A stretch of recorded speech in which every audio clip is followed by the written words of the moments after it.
My name is Fred Cook, and I drive school bus. My name is Leanne Murchie, and I'm a school bus driver for TCAPS.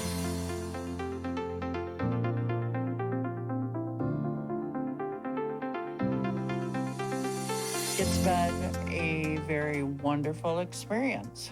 When I first hired in, one of the previous bus drivers told me that this particular job, driving school bus, is the best job on earth. So I immediately took to it, and I have to agree that this is one of the best jobs that anyone can do.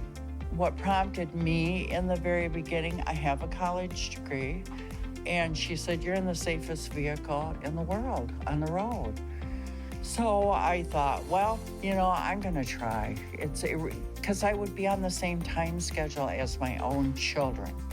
And when they were off, I was off. When holidays, I was there. So it was the best of both worlds. TCAPS offers jobs elsewhere within the system. Between routes, I used to, for 12, 13 years, I did lunch duty over at East Middle School, and now I paint. They're real good about finding people the hours that they need during the course of the day to make the job great. We have Mesa Insurance. The whole district has it. It's awesome. It's the best health insurance. We offer a 401k. There's a sign-on bonus. It's a win-win situation. The most important thing, I think, coming to work at TCAPS is you understand that you are part of a team. It's a part of a collective. It's not just bus drivers and then versus teachers. It's not that. We all are in this thing called education together.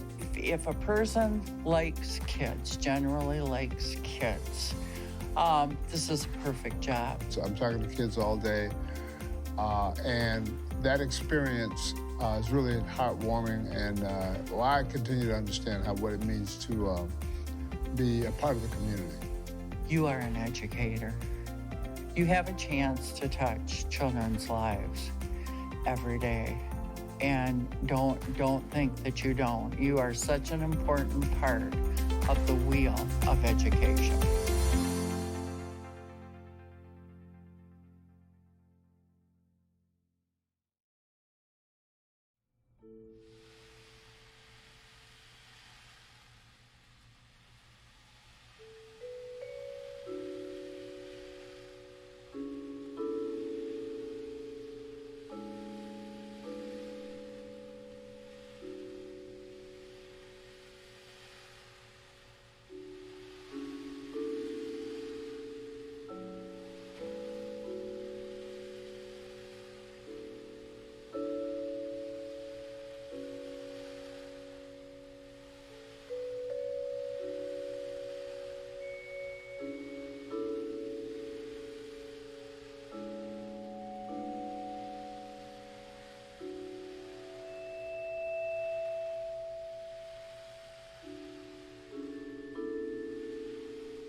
I think because we have new members, and welcome to new members, I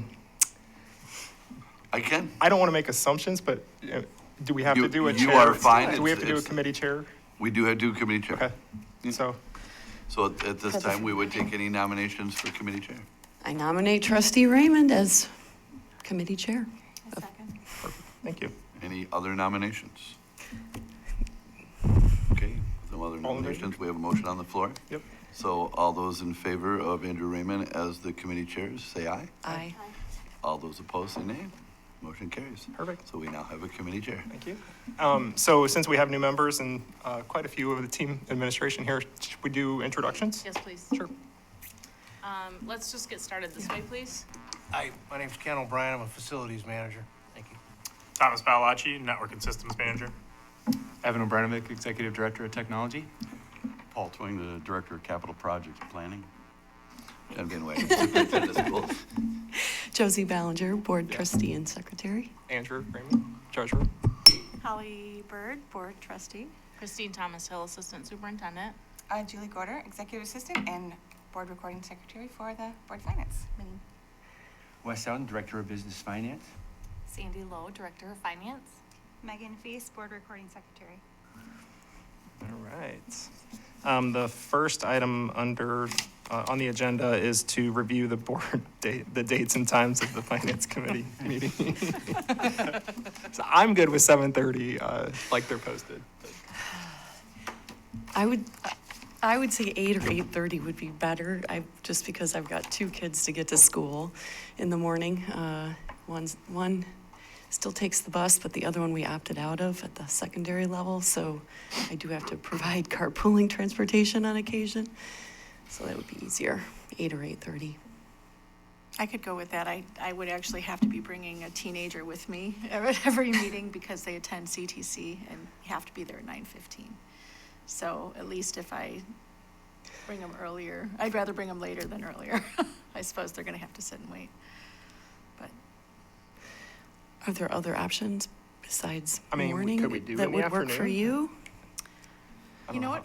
Do anything you want. Yeah, Tuesdays. I mean, afternoons would work better for me if they're Yeah. not going to be Okay. at 7:30. So. Yeah, okay. I was gonna say Tuesdays and Fridays are fantastic for me as far as, Stop voting, Christie. No, it'd have to be on Wednesday so that it fits with our timeline of Oh, the, yeah. the Okay. exec Okay. committees on Thursday. So 4 o'clock on a Wednesday works for me, if that's what you're thinking.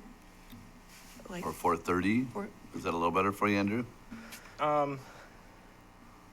yeah, 4:30 would be better, but I don't want to get too late for you guys either. No, so. no problem. We're good.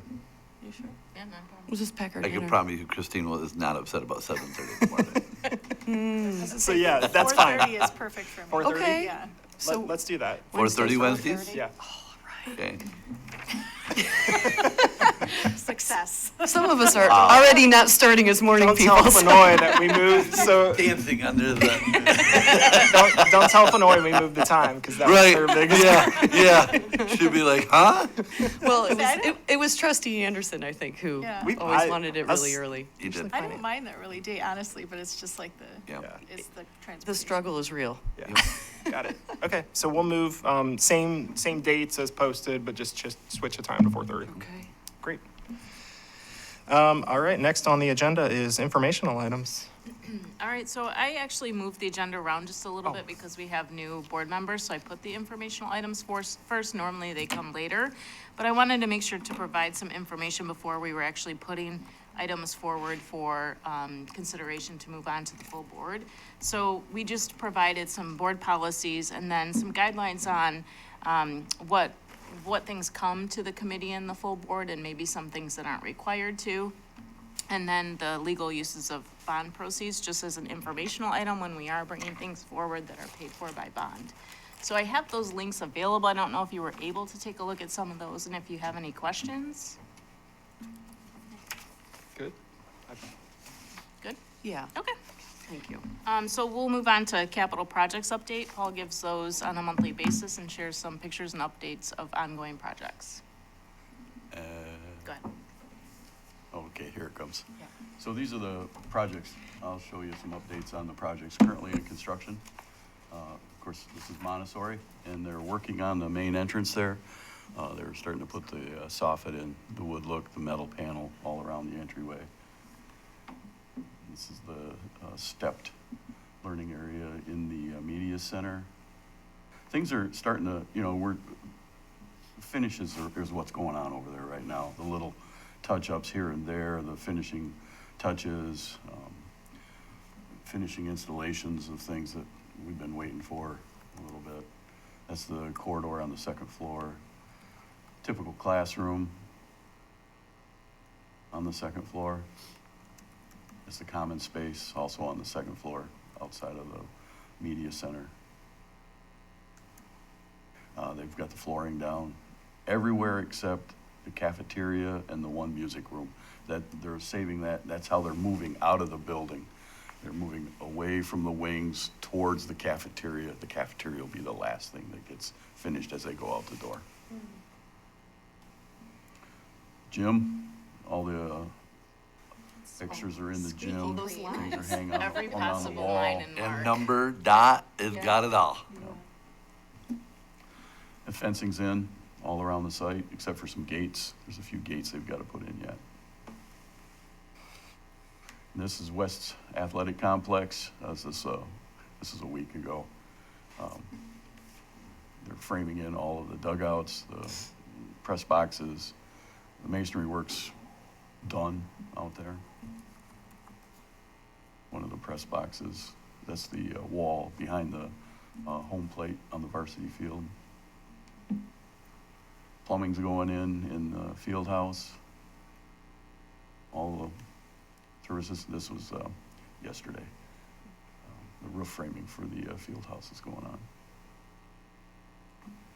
And then over at Trav Heights, this was a week ago. That was yesterday. So things are moving there. Steel's up. We'll be looking to get now that the steel is up, they'll be working on enclosing the exterior. And again, these are the ISD additional classrooms that Yep. they've paid for. We'll have the front entrance will start this summer. That's a part of our elementary process. So that's pretty much it right now. Mr. Chwing, I have a couple questions on the Montessori. Do you remember how much the classroom sizes were expanded by? Because they do look larger than what you have. Yeah, they're 20%? Aren't they like 1095? yeah, they're over 1,000 Square square feet? feet. Yeah, they're each over of them, 1,000 so, square feet. And at Glen Lewis, are we at like 800 something? Yeah, 850. It just, Yeah. I don't know if it was like the wide angle No, camera or they if it are is big. bigger. They are are, big. they good. are large. Okay. So, And then the rise, where you showed us the risers, is that like a little performing arts area? no, it's a learning area for, in the media center. It's a stepped area where they can do presentations, where they can do reading, they can do all kinds of other things. It's kind of a flex space for them to. Is that a new feature that we didn't? Okay. Yeah. Something. You that see we that in a just- lot of schools now when they build them. yeah. We had talked Cool. originally because the media center is on both stories of doing a staircase, but it seemed like a waste of space. So we came up with this learning stair concept. So they can even do parent presentations. We have a presentation screen right in front of the learning staircase. It's just another opportunity for kids to be able to sit or lay down while they're reading books. So it's just a little bit different. And then it's separated on the second floor. So you have to go out and around to get up to the second floor. There's actually a projector in the wall behind there, so they can project, and the screen drops in front of it, so they can actually sit in tiers and watch a presentation on a screen in there too. Okay. And when you call it a media center, is that combined with the library? It's the library. Yeah, okay. Is there a separate performance auditorium? Well, what they did was in the cafeteria, so they have a stage, if you will. They have a bump up at the end of the cafeteria, and then they have a little bit of a walkway. So they can store cafeteria tables up there during the day, but they can also do performances if they want to put music risers up there. That's what they intended to use it for.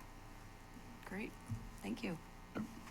And the size of those classrooms, that follows that Montessori model, right?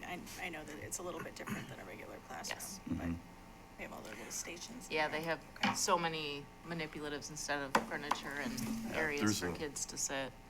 There's an inset area on the plan. As you come in the entrance, there's an area that's set up for teaching with a whiteboard and a projector and all of that. And then the furniture is going to do a lot more of that division of the space.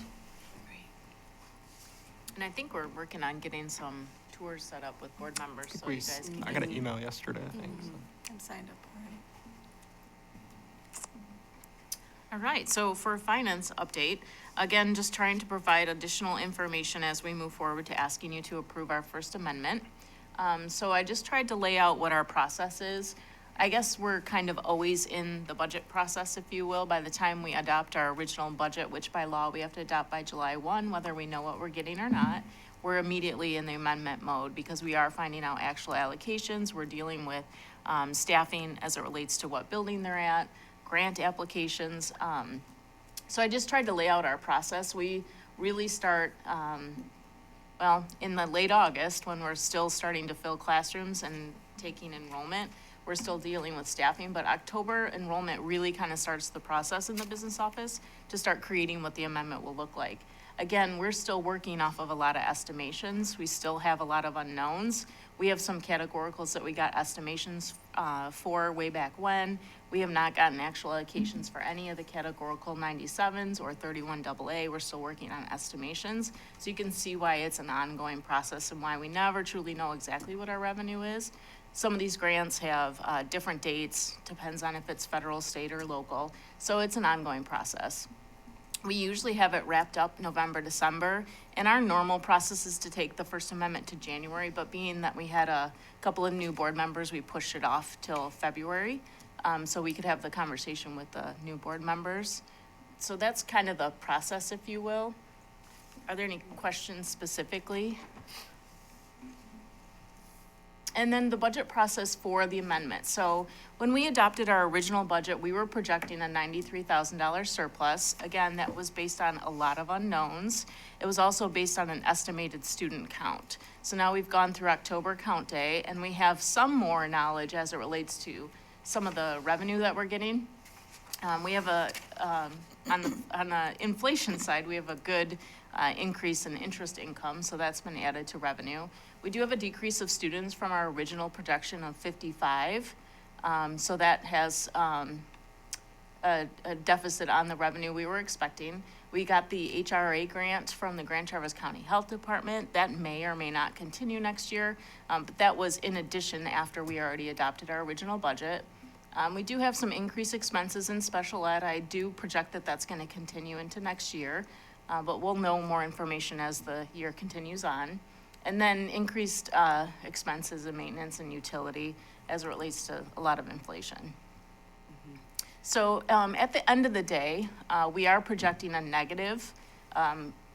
We're actually asking you to adopt a draw of fund balance of $1.485 million. However, typically, we end up with a $1.5 million variance. That's been our history for the past 15 years. A lot of that has to do with vacancies, leaves of absence, and just other things. We have about 20,000 account codes, so a variance is normal.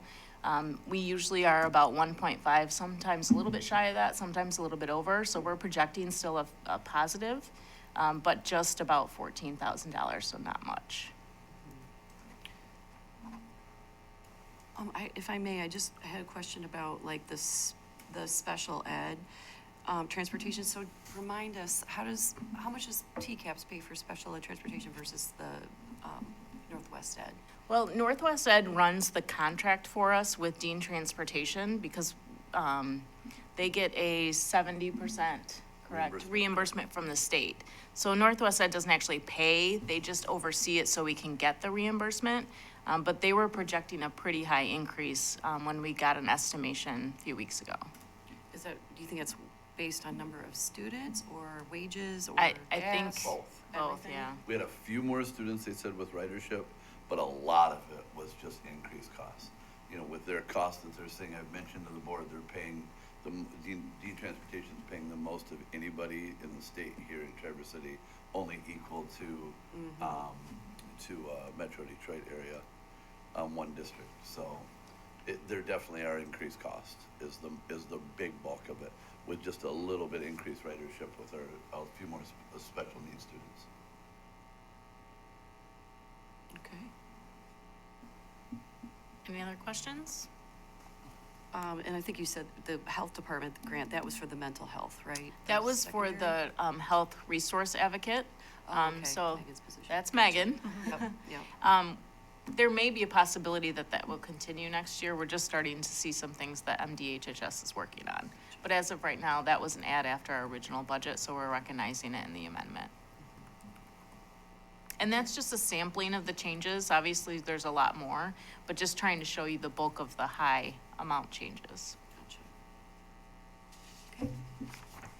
All right, so talking about next steps, so we're already working on developing our original budget for next year. It's a quite lengthy process. Again, we have to adopt our budget by July 1 by law, whether we know what we're getting or not.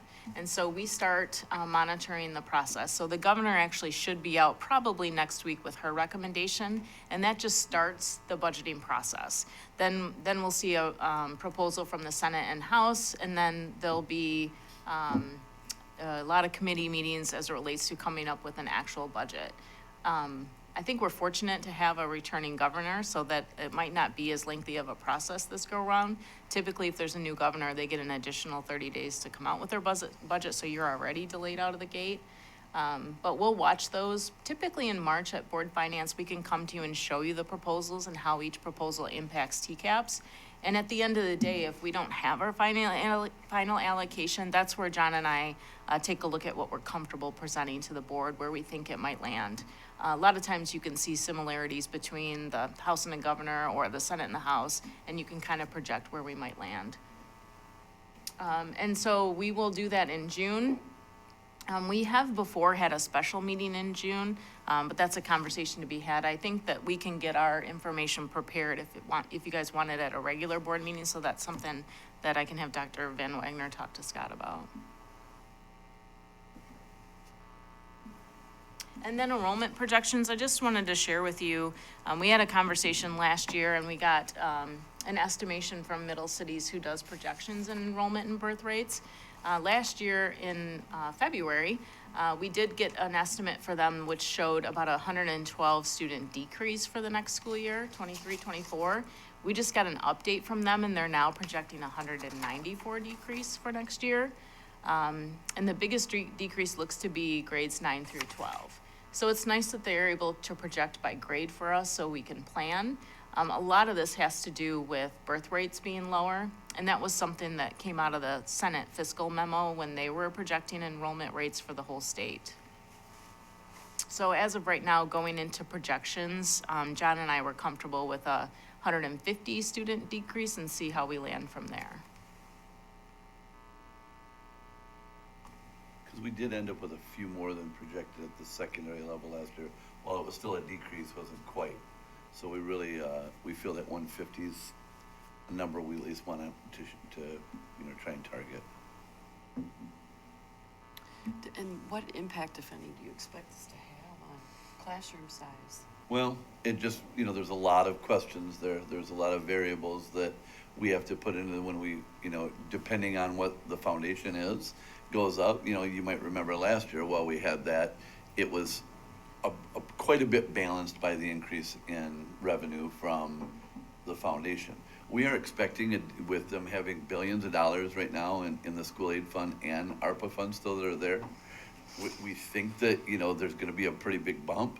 The question's going to be, is it going to outweigh what our enrollment is? I can tell you, preliminary as we're sitting right now, we are, you're going to see here, I think, there's some thought that we could end up in a negative budget, consideration to have to look at fund balance concepts, but we're a little bit preemptive to really do that.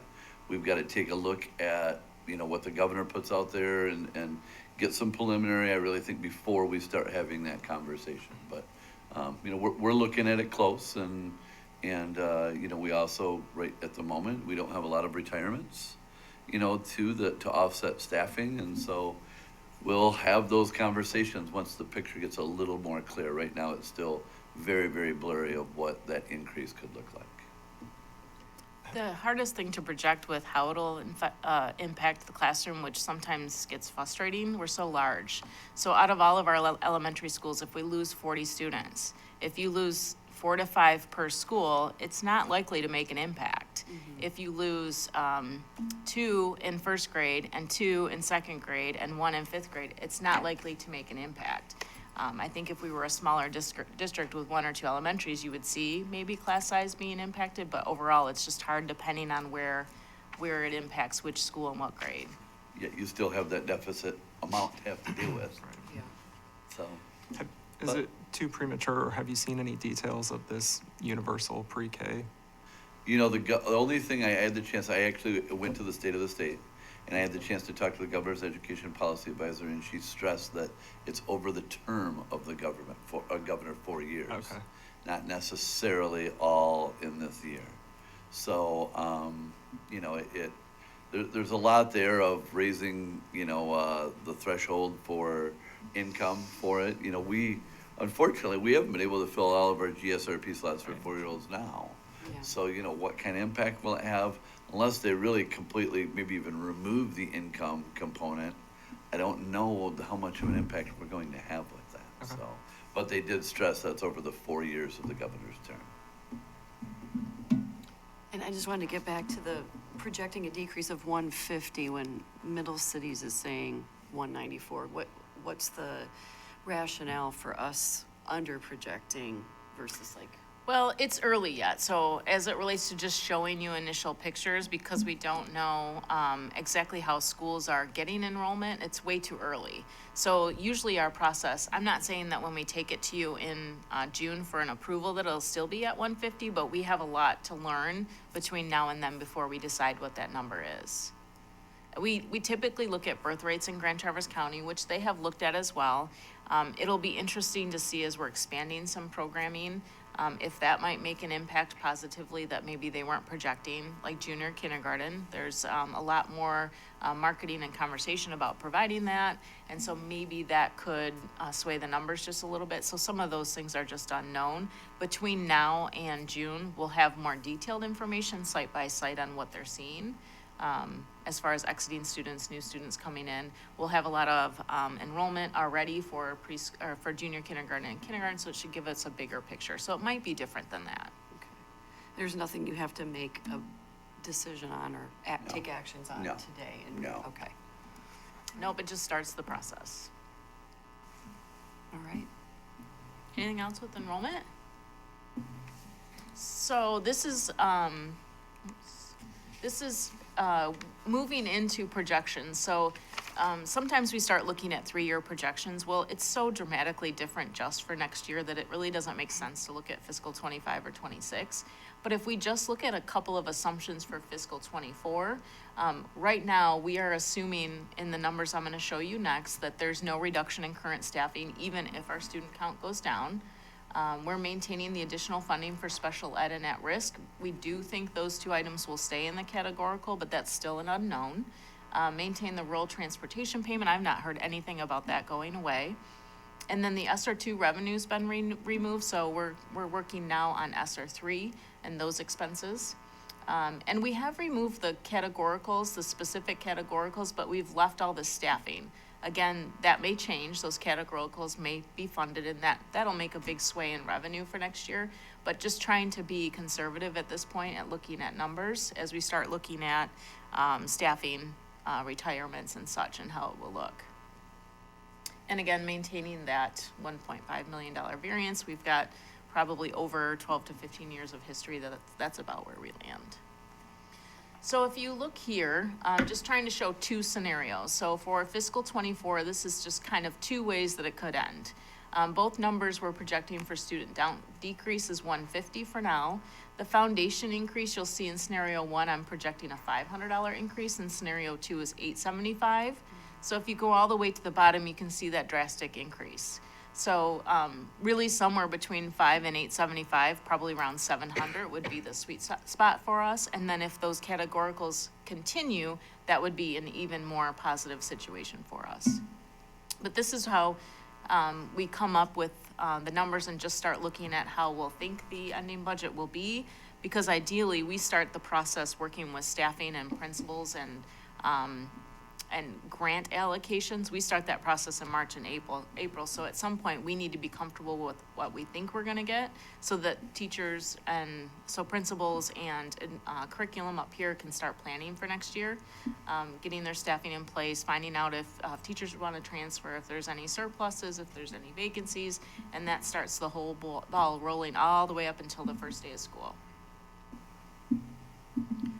Christine, I just have one question about the categoricals on the previous slide, the 97 and 31 AA. What was the one for safety and security? All the 97s are safety and security. Each one is a little bit particular. The regular 97, a lot of those are for one-time expenses, so it might not have a big impact going forward. So that's where we're paying for doors. The one item that's ongoing is the expense for the safety and security coordinator. So that was coming out of that grant. So in this projection, I have the revenue coming out of 97 and him being paid by general fund. So if we were to get that categorical again, it would just have a positive impact here. The 31 AA is the mental health. I do think they'll continue it. It's just a matter of, are they gonna continue it in a categorical, or are they gonna give it to us in a foundation? Not really sure that we'll get a huge foundation increase and all the categoricals. It might be somewhere in between. So I just try to look at it very conservatively. We would prefer to have it all on the foundation because that would be unrestricted. And we would know a lot earlier what we're getting. Like I said, we don't even know yet what our current year allocation is for the 97s or the 31 AA. We only got an estimate. I ask, what's the increase in the special education? The increased cost, it's mostly transportation. Okay. So just one, I'm not smart enough to do the math quickly, but if we had a student count decrease of, say, 200, has anybody done the quick math? Another to $500,000. Yeah. So we with that scenario 2, would we be breaking, we'd be like $1 million in the positive then? Still? Okay. And if it would go the other way, you're at Yeah. 2.2, 2.3, Right, the other right. way. Okay. And these are kind of, I think Christine does a nice job with, I think this is kind of almost bookend thoughts, you know, of if things really don't go as well as we hope, and things if they go like really well, where it kind of ends up. But, you know, it's real. Don't take a lot of this other than for information, a thought of process. You know, we just, you know, the governor's the first target we get here in February. That in the fact that we have a governor from the same party, you know, as the legislature for the first time. You know, you might remember last year when we went through this, we had a real dichotomy between the Republican legislature and the governor. Ended up great, but again, initial targets were tough. Where I think we're gonna be probably closer, my belief is we'll probably be 80% of the picture in the governor's initial budget, but knowing that there's a lot of federal money and stuff still sitting in Lansing that could plug categoricals a ton, you know, or in different ways, you know, we just, you know, there could be an infrastructure part that all of a sudden that they do, you just don't know how all those pieces get divvied up. And, you know, sometimes we win on some categoricals, sometimes we don't qualify for the categoricals. So, you know, this is where we get, again, trying to fight for transportation dollars, you know, is a key component. We really are still already starting to advocate more mental health resources.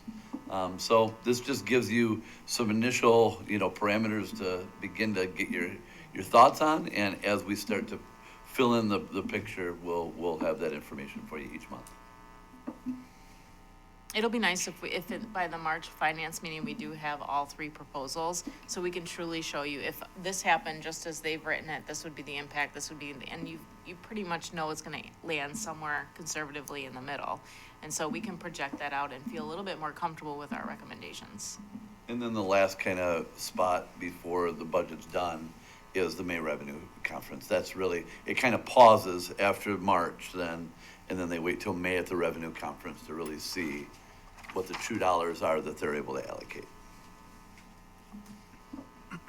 Thank you. Yep. And then I had provided additional resources too, just some articles that I thought was helpful. Did you have any questions Bridge about? Magazine. Yeah. No, Bridge Michigan, yeah, that was good. All right. All right, well, we will move on to procedural items. So the first item under procedural items is review and approval of the prior committee meeting minutes. I didn't have any changes. So, okay, we will leave those as posted. Next item is bid services and purchases. So back to Christine. Yes, so we're gonna start off with playground equipment. We've been very fortunate to get some childcare grants from the state. Some of those have some restrictions, some don't. We took a look at our overall expenses and some of the things that we could do with staff, and we had a determination working with facilities as it relates to playground equipment. So those are obviously nice one-time expenses that you could use grant funds for and then not be tied to some structural expenses moving forward. And we have some discrepancy at our elementary schools, especially as it relates to the little kids, because we didn't always have certain programs at each site. And so I had asked Ken and Ben, who is another facilities manager. He's actually a licensed playground inspector, and they work very closely with SETSEG on inspecting all of our playgrounds. And they worked with Jessica, who is our licensed child care director, to evaluate all the sites and come up with a recommendation. So I'll let Ken go through how they came up with the recommendation to spend some of the money for playground equipment, and that's what's in front of you today. Yeah, so thanks for allowing me to speak. So the elementary schools, the 2 to 5 year structures, the preschool structures, Jessica gave us a list of what she felt was needed. So Blair Elementary, Cherry Knoll, Cortade, Westwoods, and Willow Hill, those were all sites that needed additional 2 to 5 year structures. We are gonna take some old stuff out as well, but for the most part, we're putting in brand new structures at those schools. The second one, the big one at Traverse Heights, we looked at the older kids' structures. We identified 4 schools mainly that had aging structures. Traverse Heights was probably the worst off. None of these structures are unsafe. They pass our inspections. They're just past their useful life. So we decided Traverse Heights would probably be the best one to tackle right now. So that's the big expense at $190,000 for that one. They're also getting new swings. The swings over there were probably 40 years old. We were guessing probably 40 years old.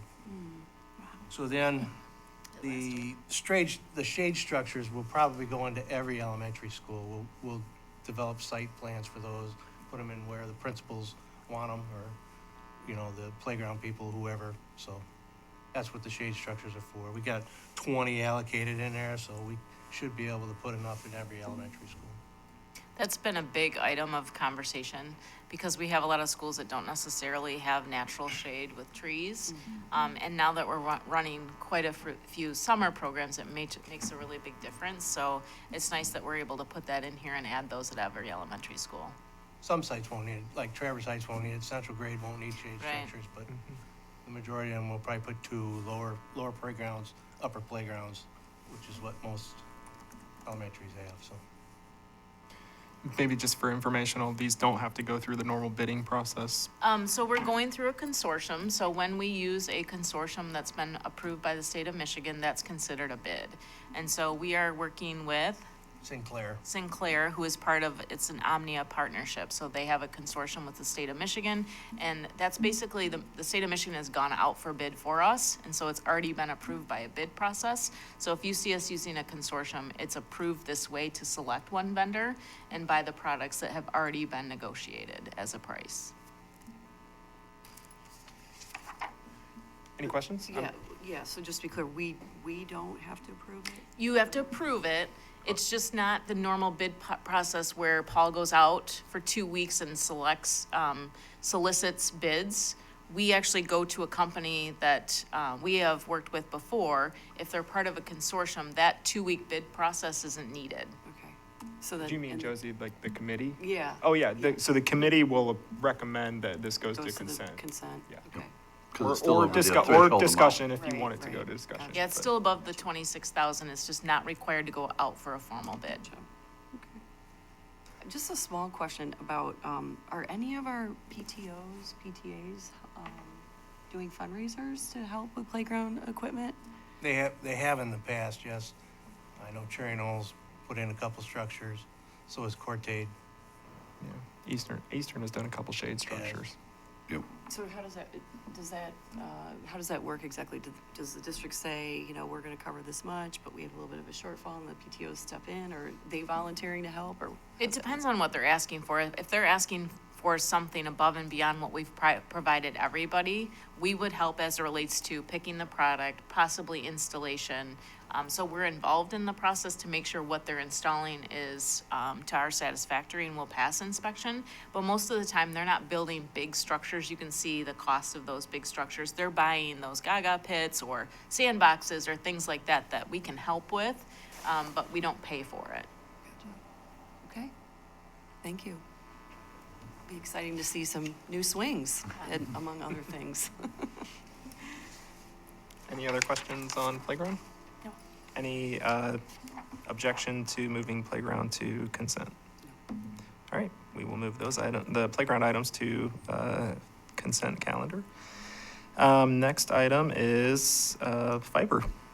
Yeah, so this project was brought forward to you with a presentation by Evan and Thomas before, just a projection of what we were looking to do since it does have a high cost associated with it. But they have worked with Wes as it relates to having some E-rate eligibility for a reimbursement. They're estimating right now about 400,000 reimbursement. So even though you're approving the 875, 891, we're looking at getting a rebate from E-rate after all is said and done. But I'll let Evan and Thomas talk about how they came up with the bid. And the bids that they received and how they analyzed them. It might look pretty different as it relates to the cost, but there's a lot of hidden costs, so I want them to be able to explain that to you. Just real quick, an E-rate, just so you know, on your telephone bill, whether it's cell or landline, there's a fee that's charged on that. And so the federal government has a program of E-rate that it's eligible to purchase things and get a reimbursement of those dollars towards those. So I just want to make sure you know what that program is, so go ahead. Thank you. So yeah, we're excited. This project is looking to replace, since before I've gotten here, we have several schools and sites that are connected with point-to-point microwave antennas, which are not ideal. They can't provide as fast a connection as a fiber connection can. And even since I've been here, which has just been over 4 years, we've had 2 incidences, I think, of those antennas malfunctioning, needing to call out service in order to repair that connection because the school essentially is totally down with that. We don't have backups there. So with that, and we don't have a reliable company to service those point-to-points. So we were excited to take a look at actually finalizing and building out this fiber connection and then the ability to take advantage of some of those E-rate discounts. So this is for Long Lake and Westwoods Elementaries, which are currently point-to-point schools. So this would build out the fiber network. We did receive 2 bids, one from CCI Systems, another one from the Western Telecom Incorporated. CCI Systems base bid came in, as Christina kind of mentioned, at a little bit higher than the Western Telecom, $810,573.42. Why we really like and appreciate that bid and are going to recommend that is because that is a completely underground build. So they are putting all of that fiber underground, which is far more reliable. We have less maintenance costs usually coming with that, and it'll be a more solid connection for those schools. The Western Telecom bid is actually mostly aerial, so that means they're connecting to those service poles that would lead out to there. In certain spaces where they don't have those pole connections, they would be going underground, so it's kind of a combination of the two. And as Christina mentioned, one of those unknown costs that is not included in that price is whatever that pole attachment and maintenance fees will be. We don't know that total cost until they do their assessment and the engineering part of that. And so we would just be waiting to find out what that additional cost would be, and there would be a year-end or year-over-year cost to do that maintenance fee as well. So with the advantage of getting that pretty significant discount, we are really recommending going with the underground bid. The CCI Systems company actually came out and did a pre-bid walkthrough with Thomas, drove through the whole site to get a good idea. So we're really confident in what they've presented forth, that they know what they're doing and that they're going to connect those schools for us.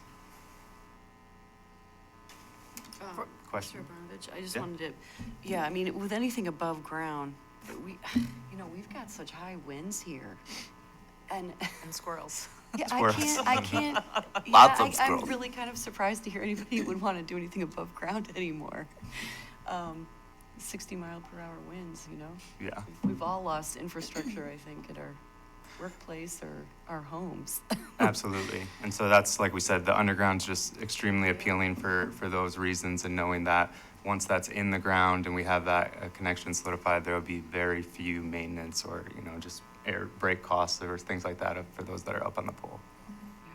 So the two proposals, the Western Telecom had a map, the other one didn't. Is the one that we're, I'm assuming, going to approve underground, is it going to follow that same track that was on the map? It's pretty much following that same track, yeah, correct, because then you'll see, there's some of they marked it color-wise, so you had the blue, which is the aerial, I believe, and the red, which was the underground. So even in the Western Telecom, there are spaces along that route that they know they'll have to go underground, and we did post-bid interviews with both these companies to gather some more information, and in chatting with the Western Telecom company, in not knowing those pole attachment costs, there's still the unknown, as I had mentioned, that if a pole is not available or the cost is astronomical, there'd be a consideration to rework and say, oh, should we go underground in this same pathway? So it's kind of an unknown there. And to know that CCI Systems will be following pretty much that same path, but just starting from start to finish to go underground is far more appealing for us in the long term. And those underground routes are already existing easements and things like that. Yeah. Yeah. And just for an example, when you had the conversation as relates to poles, one pole could be upwards of 20 to 40,000 Yeah. for There's one just- pole, and then you have that ongoing maintenance cost, which is a structural general fund expense. Is that cost shared, though, with the utility company? No. No, that's going to be our responsibility for those pole attachment costs and then the year-end maintenance or year-over-year maintenance. I live in Long Lake Township, so you don't have to convince Yeah. me. Like I know how Sold. often our above-ground utilities go Yeah. out, so we have a generator. Yeah. And so, as so many of the systems in all of our buildings are totally network dependent, it's just really important and a goal of ours to make sure all of our sites are connected with the most reliable connection. You have our phones, the security cameras, access control, obviously the devices the staff and the students are using. I mean, everything is taking up bandwidth. So the more reliable, faster connection we can provide those schools, the better off they are. How much more difficult is it going to be to run that out to Westwoods versus Long Lake's pretty new, so. I mean, in their interviews, they seem very confident in Really? just that whole, there were no concerns in terms of anywhere along the route. They're obviously going to do an assessment and the engineering and get back to us if this is approved. So we'll find out if anything had come up. But like I said, all our pre-bid and post-bid interviews and chatting with their team, they've done projects in the area before, and working with Thomas and kind of actually firsthand seeing the route, they seem very confident that things will go pretty much according to plan. So we're excited for that. Is there any fiber already run that way, or would we be the only fiber there? I'm sure there's utilities, but, I believe AT&T is the only one that has fiber out there. Okay. And Charter might to a certain point.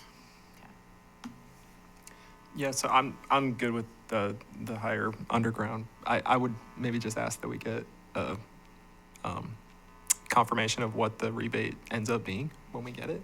yeah. Is that okay? Share it with you? Yeah. Absolutely. Yeah, I mean, Absolutely. that's like, what, It's a process, 45% of the yeah. project, so. Yeah. Yeah, look, I thought I saw 400,000. That's the Estimate. estimate. That's the Yeah. estimate. Yeah, we'll bring it back once we So get that's a about final. half the Yeah. cost. of the $8.98. project. Okay. It's a big, Yeah. huge Yeah. discount. That is It's- a benefit. yeah. And that would be for either approach, right? Above Yes. ground or below ground, okay, Yeah. The discounts would apply either way. okay. Excellent.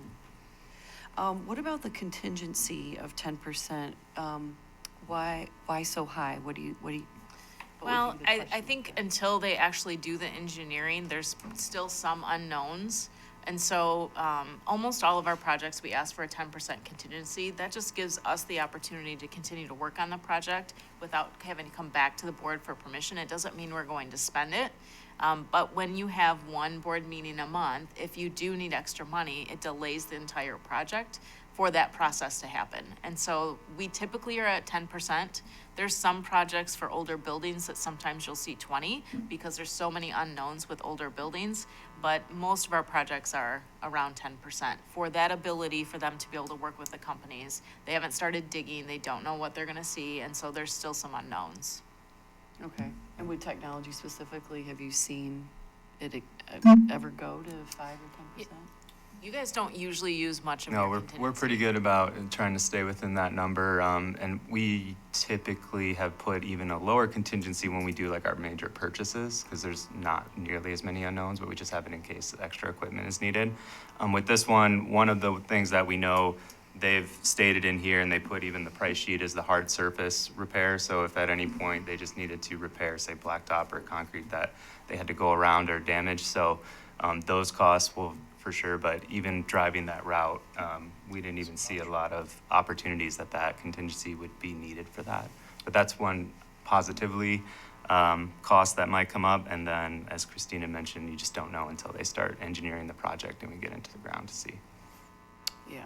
But in other words, you don't think 5% would be adequate enough for this? It's just not worth Too the chance conservative. of delaying the projects because we only have one board meeting a month. We also haven't done a long run like this in a long time. The last time we did fiber was in 2006 with Traverse City Light and Power, so kind of like a new project we're going out with. Okay. So we just want to make sure. All right, thank you. All right. Any objection to moving this to the consent agenda? No, Okay. we So- know in advance you'll be doing your report out, so everybody will get an overview. Correct. Okay, so we will move the fiber project to consent agenda as well, and move on to Cherry Knoll and Long Lake digital clock updates. Yep, so I'll let Paul get a highlight. This is a little bit smaller project, but it's to complete the last of our elementary schools with digital clock upgrades, which has become our standard, with the exception of a couple older buildings that we're not recommending upgrading. So Paul can give you an overview of what the project looks like. Sure, I'll give you a little history with this. We started this in 2017 at West Middle School, updating to digital, and we did East Middle in 2019, and then we did 6 schools in 2020. And then we've been doing the schools as we've done other renovations to them, updating their clock system as well. Because so many of our systems and controls in our buildings are now connected to the internet and the network, and the old analog clocks weren't. And so we'd have times when bells and clocks and other things were out of sync and that. So that's why we did the update. So we did bid this. Our typical places, we're required to advertise this in the local paper, so we always go to the Record Eagle and on the State of Michigan Sigma website now. This is the last time you'll see Bid for Michigan on here. That site is closing down, and we're looking at using a new one that's called Mitten, M-I-T-N, to do our advertising. And of course, we always send things to the local Builders Exchange and post it on our capital projects webpage as well. And we do send this out directly to contractors that we work with all the time. So we received 2 bids, and we're recommending award to Top Line Electric. I do have a 10% contingency on here because time and time again, as they're doing their work, someone will come by and say, we really need a clock here. So just to cover that cost in case of that. So total contract with the contingencies won't exceed $42,900. Yeah, it's quite a bit of difference between these 2 bids. And I didn't even ask why. Yeah, So- 39,000 versus 64. I mean, Top Line's done almost every one of our Top Line buildings has so far, done so all of these in the they're past. probably a little more certain in their estimate because Yeah. they've been in our buildings. And we standardized on a national time clock, the one that's on the wall there, and they're local vendors and suppliers for national time. So, stupid question, but if our Wi-Fi goes out, what happens? We're all looking at our wristwatches? It's instant with the clock, so when the Wi-Fi comes back on, it's right back to Yeah. where it was. It only syncs twice a day. Okay. Which means nobody has to go back and. Yeah, not having custodians change Manually the clock adjust it. over daylight savings is a huge benefit. Not waiting for them to update Yes. over daylight savings and all of that Yeah, is a big deal too. So our principals used to have to adjust I manually think a twice lot a of year? teachers were doing it too. And all sorts of people. Which way, one was 2 minutes off, one 1 minute off, one Yeah. 2 minutes. Kate 1 Burwinkle minute. still manually 5 adjusting ahead, your 5 clocks. behind. We do leave analog clocks in some of our ISD spaces. They do require, they need that second hand for use in Timing, the classroom. yeah. So, Okay, All right. Any other questions? no, looks good. Thank you. Any objection to moving this to consent agenda? No.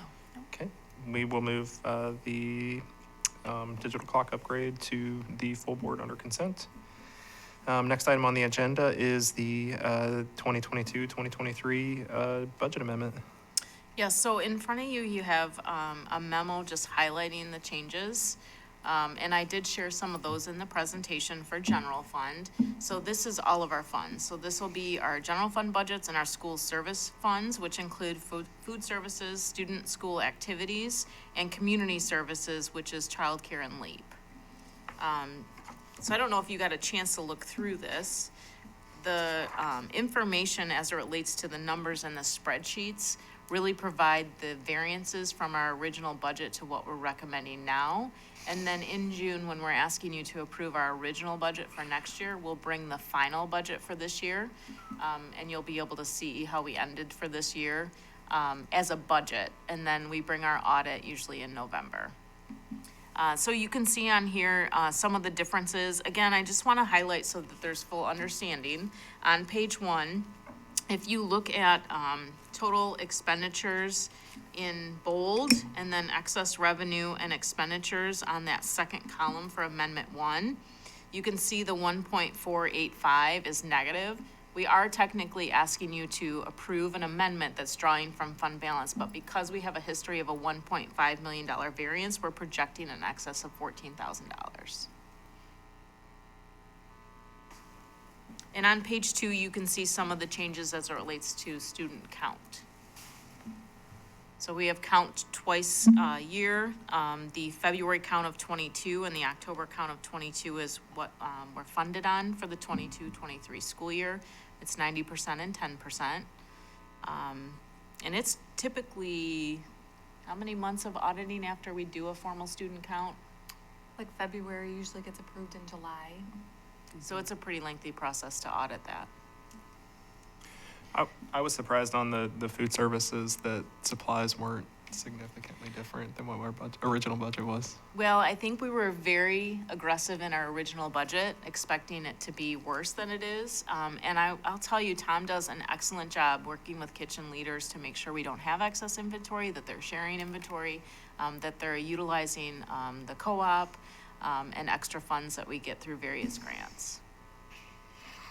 And he does an excellent job marketing, so trying to get those sales up is a big help in all of this as well. I remember hearing something about student count where it's like not completely based on that one day. It's not. Can you explain that? Yeah, so there's, I think, a misnomer that if kids don't attend on student count, a formal count day, that they aren't counted. That's not the truth. We have 30 days to count them. And so that's extra work on the administrative assistant and pupil accounting. But we have 30 days after the actual count day to count those students, and that's part of the auditing process. So the other thing just to know is if there was a snow day on count day, the next day would be our count day.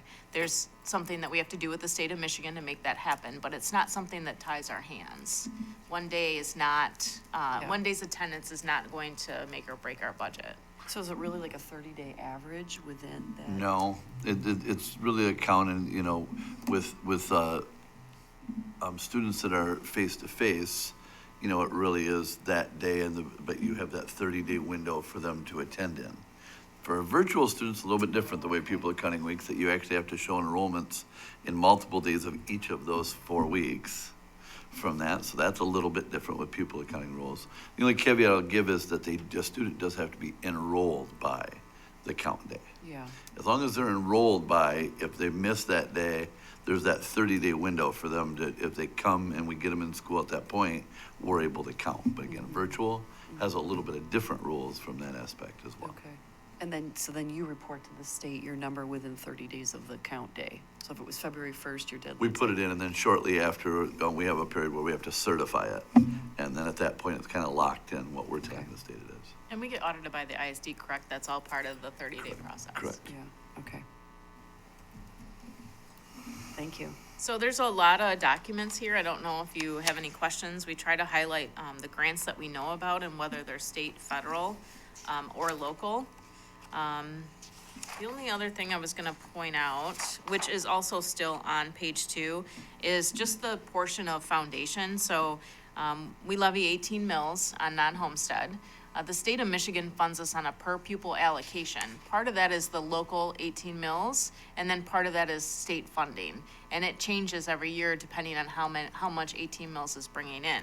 So you can see the current year from the prior year, the changes in that makeup, and how much more the current year brought in for those 18 mills. And that's evident in housing prices and the market right now. But that number changes. It's typically almost 50% for us, but it changes from year to year. But, and understand, that's a very big difference. Now, you take a district, there are some of our locals that are out of formula from way back in 1994. They're funded with that and keep any increases the way that goes. While that changes this way, we still get our amount. It balances the state funds with that. So it's, a lot of people think, oh, well, property values, the district gets more money with that, but it balances between what the state collects with sales tax dollars and other things, and that 18 mills, and it balances out to that foundation that we get from the state. Where you may have another district that only has a very small amount they get from their 18 mills, a larger pot of the state sales tax, and that goes to fund their a per pupil allotment of that same dollar amount. And 18 mills though, isn't that like the lowest? No, it's actually, it's what's required, the max, actually. Oh, it's the max. Yeah, the 18 mills, you can approve more, we've kind of gone through this, but, we can only collect 18 mills on homestead. And so, but, there have been some districts, unfortunately, that have struggled to maintain that 18 mills, and when it goes down, they actually deduct that from your state allotment. That's why it's so important, when we've gone to restore that 18 mil Headley override, why we've done it, so that we don't get lower, So the only schools that can go above the 18 are the ones that were grandfathered in. Hold from- harmless districts. Yeah, from 1994.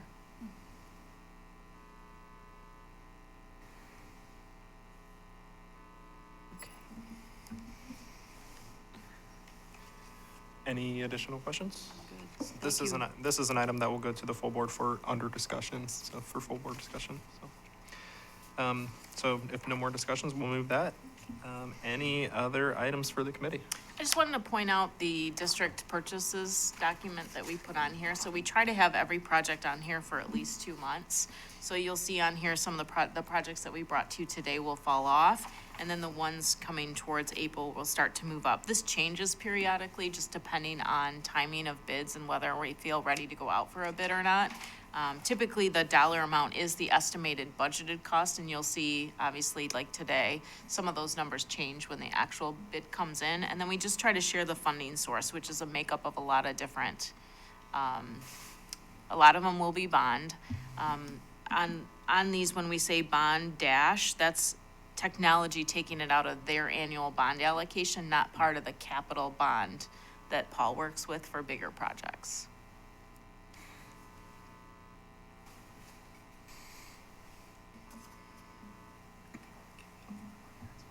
All right.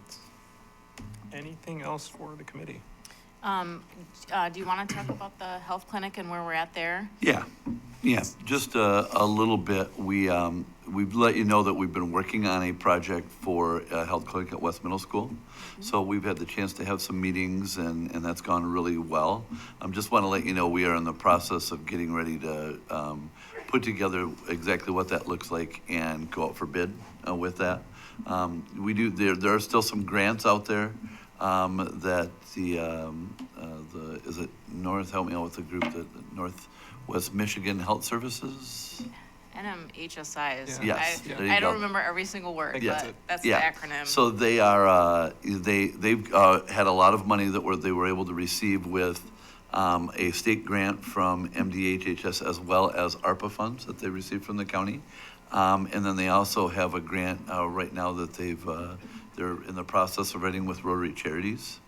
And so they're still in the process of collecting the full funds for the whole project.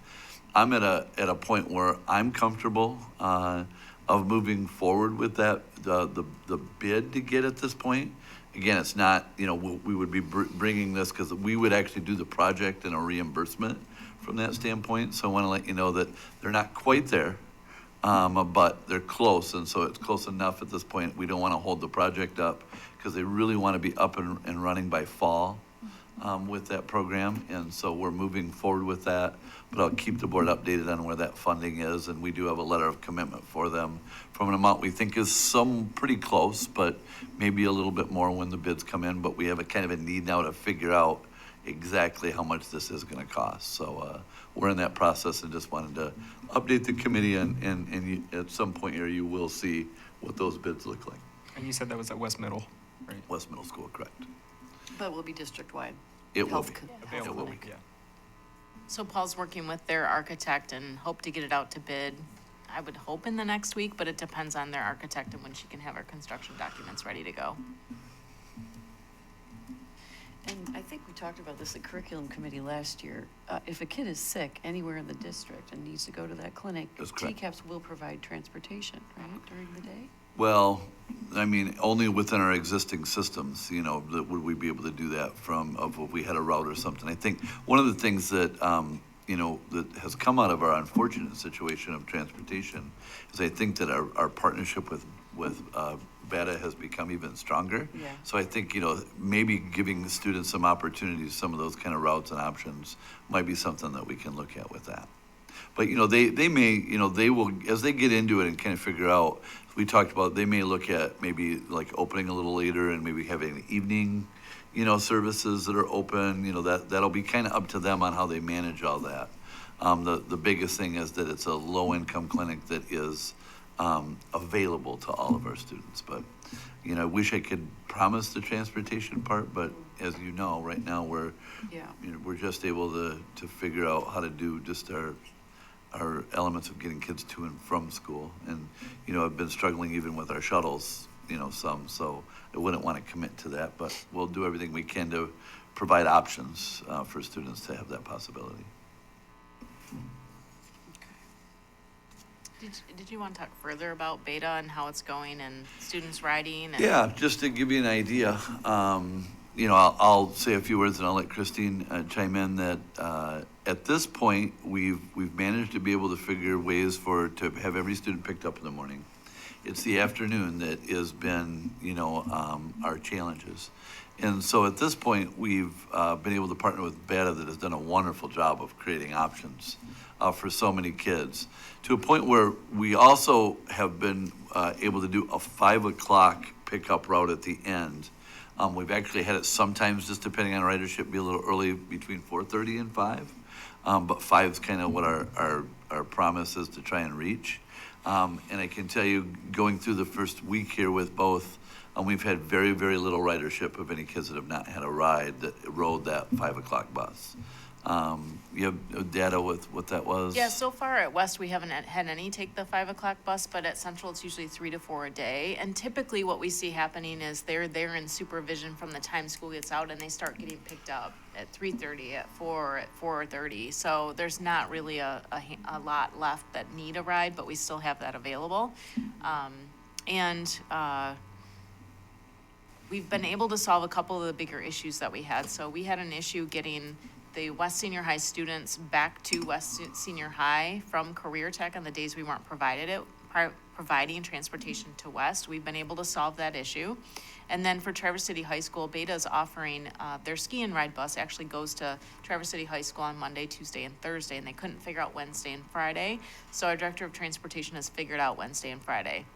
So starting today, they no longer have to walk to either the Career Tech Center or US 31. They'll have a bus pick them up and take them to a Beta stop. And we have permission from Beta to actually stop at one of their stops to let students off so they don't have to walk to the stop.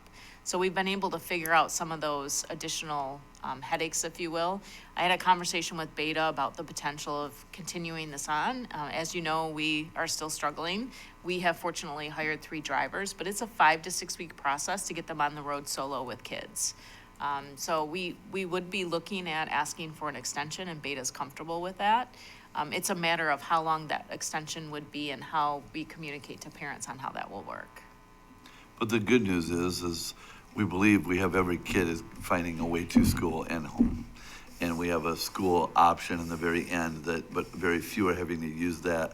I think they're finding rides, personally, or using Beta in that deal.